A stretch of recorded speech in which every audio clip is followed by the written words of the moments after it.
Yep, got a little friend with me today. So let's talk about one of the most stressful things you will ever face as a cannabis business, and that is preparing for on-site inspections from regulators. And what this is going to look like is a couple different things. So let's dive into what to expect, what you can do now to prepare, and maybe what happens if you are out of compliance and need to get back into compliance as quickly as possible. So let's get into it.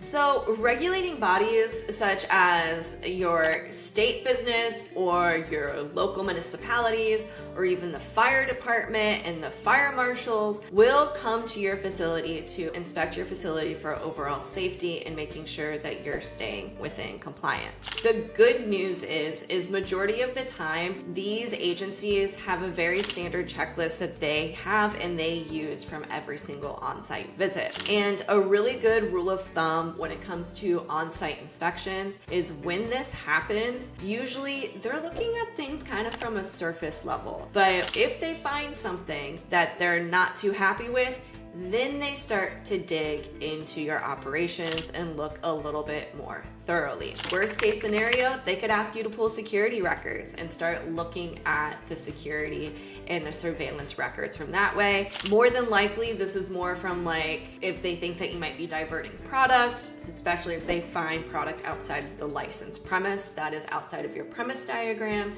Things along that nature will end up causing on-site inspections to dive even further. And yes, you will be expected to drop absolutely everything when an on-site inspection occurs. So when this happens, your best tool to have in your toolbox is something called a compliance binder, because you want to look and feel as organized as possible when you are doing your on-site inspections. And so your compliance binder might include your SOPs, maybe your previous visitor logs, your waste logs, your local permits and licenses, all of those things in a very clear, concise 3-ring binder that you can use and you can pull out to help support you during the on-site inspection process. And within this compliance binder, you should have an up-to-date premise diagram. And if your premise diagram is not up to date and you have modified your premise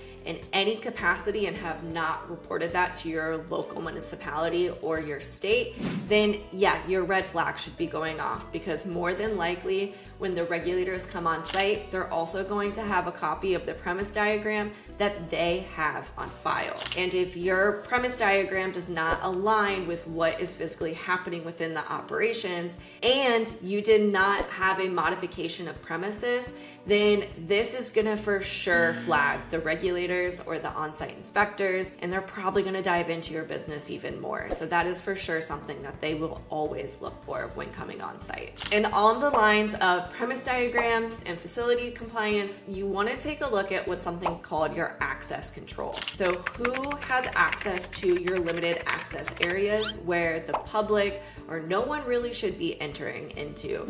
If you're a grow or manufacturing, essentially your entire facility is a limited access area. But if you are a dispensary, then as a dispensary, you would have some limited access areas and others that are open to medical patients or customers. And anyone that's entering into your limited access area, ideally they have a visitor badge and they are signing into and out of the visitor log. And that visitor log will include, the name, the date of entry, the date and time of exit, even their birth date, to make sure that they are over 21 years of age entering into that facility, and of course escorted at all times by an employee. And during this on-site visit, you do want your regulators to sign the visitor log because they are not an employee. So here, that's a key tip there, that when they're coming on site and doing their on-site inspection, ask them to enter their information into that visitor log. That's just gonna be a really great best practice to set the standard for the on-site inspection. And then of course, make sure that they sign out and sign that their visitor log, that they're leaving the facility as well. More than likely during the on-site inspection, they're also going to dive into your business records. So this could look like your waste log,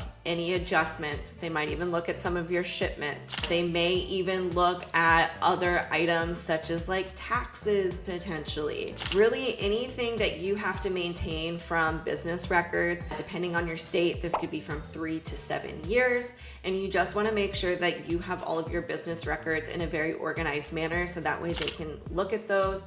And as long as you're staying organized, I promise you, you will not have a problem with your on-site inspection. And if you're in a metric state, they may even take a peek at your metric. And if they take a look at your metric, they're gonna look for 2 things immediately. This I absolutely promise you. First, they're gonna take a look at your transfers, your incoming, your outgoing, and your rejected, and make sure that all of your transfers have been accepted within a 24-hour time period and you don't have any outdated transfers. Second, what they're gonna look for is under your packages and then to active, they're gonna sort your inventory to make sure that you don't have any negative inventory. Yes, metric lets you go into the negative quantity, so if you have negative inventory, that is also going to flag them immediately that something is wrong within your operations and your overall inventory control. So keep a look at those 2 things on a daily and make sure those are always up to standard and in compliance. And if you need a little bit extra help on getting back into compliance or setting up your compliance program, head over to academy.rmcc.io and book some time with me so that way we can digest what you got going on right now and also discuss some best practices going forward on what you can do to always stay in compliance. I am also currently accepting new students into the online compliance operations certification program. So if that's something that you're interested in, we can talk about those elements then when you book a call with me at academy.rmcc.io. I hope to see you on the other side.